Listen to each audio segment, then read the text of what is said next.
Beckham Putra adalah tipikal pemain yang bermain di ruang antar lini, cenderung lebih nyaman di depan kotak penalti atau half space kanan. Ia bukan gelandang bertahan, bukan pula winger murni. Ia hidup di antara keduanya. Di sistem yang mengandalkan transisi cepat dan sentuhan 1-2, Beckham Putra bisa jadi elemen yang menyambungkan lini tengah dan depan. Pemain 23 tahun itu bukan seorang regista atau deploying playmaker seperti Evan Dimas di masa lalu. Beckham cenderung naik turun, muncul tiba-tiba di area sepertiga akhir, dan punya refleks untuk mencari umpan kombinasi atau tembakan dari luar kotak penalti. Karakter tersebut adalah perpaduan sempurna untuk formasi 3-4-2-1 yang diandalkan Patrick Kluivert. Sebagai nomor 10 di belakang striker tunggal, ia bisa bebas bergerak dan mengambil peran sebagai kreator.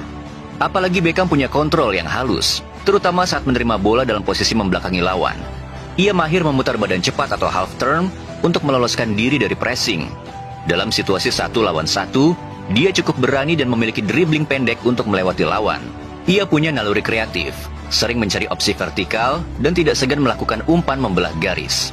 Kombinasi umpan 1-2 menjadi senjatanya saat membongkar pertahanan lawan yang kompak. Yang tak kalah penting dalam sepak bola hari ini, pemain tahu kapan memperlambat atau mempercepat permainan. Beckham Putra punya kemampuan membaca momen untuk melakukan akselerasi atau berhenti dan menunggu overlap.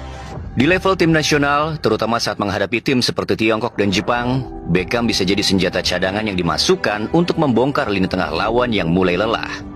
Ia bisa memberikan dimensi berbeda, terutama saat tim butuh percikan dari lini kedua. Kunci menuju keberhasilan dalam memaksimalkan potensi Beckham Putra adalah memasukkan dia dalam kondisi permainan terbuka. Pasangkan dengan gelandang bertahan yang bisa menutup ruang, misalnya Ivar Jenner atau Joey Pelopessi. Terakhir, berikan dia kebebasan bergerak di sepertiga akhir. Beckham adalah pemain dengan naluri kreatif alami, cocok untuk sepak bola cepat dan agresif, cocok untuk tim yang ingin mengendalikan permainan. Tapi untuk jadi andalan di level internasional, ia perlu menambah power, konsistensi, dan kontribusi nyata terhadap gol. Sebab sepak bola bukan hanya semata-mata keindahan, tapi yang lebih penting adalah efektivitas. Setelah itu semua, tentu saja muncul pertanyaan klasik kepada mereka yang baru pertama kali datang. Apakah ia cukup siap? Apakah mentalnya cukup kuat? Apakah ia bisa menjaga fokus dan konsisten? Pertanyaan-pertanyaan itu adil, tapi mari kita jujur saja. Kita ini negara yang sering terlalu cepat menuntut para pemain muda untuk menjadi pahlawan, lalu membuangnya saat mereka goyah. Padahal dua kondisi itu sama-sama punya risiko buruk yang berpengaruh erat dengan masa depan mereka. Kita lupa bahwa pemain tumbuh bukan dari sorak-sorai saja, tapi dari ruang untuk gagal.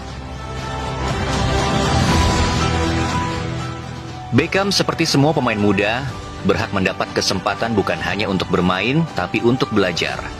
Jika ia bersinar, mari rayakan. Jika ia tersandung, rangkullah, bukan dicaci disumpahi. Pemanggilan Beckham Putra mungkin tak mengubah peta taktik timnas secara drastis. Tapi ia membawa sesuatu yang lebih sulit didefinisikan. Cerita. Cerita tentang nama besar, tentang ekspektasi, tentang mimpi bocah kampung yang ingin jadi bintang dunia, lalu menemukan jalannya di tim nasional. Dan jika nanti di gelapnya malam Jakarta, di bawah lampu sorot GBK, di tengah deru yang bising oleh doa dan teriakan, Beckham menciptakan satu momen kecil, umpan cerdas, gocekan penuh nyali, atau bahkan sekadar mengangkat tangan meminta maaf karena kehilangan bola, itu sudah cukup jadi pengingat bahwa sepak bola bukan hanya tentang menang, tapi tentang perjalanan manusia menjadi dirinya sendiri. Akhir kata, selamat datang lagi Beckham Putra Nugraha. Nikmatilah, lapangan ini milikmu juga.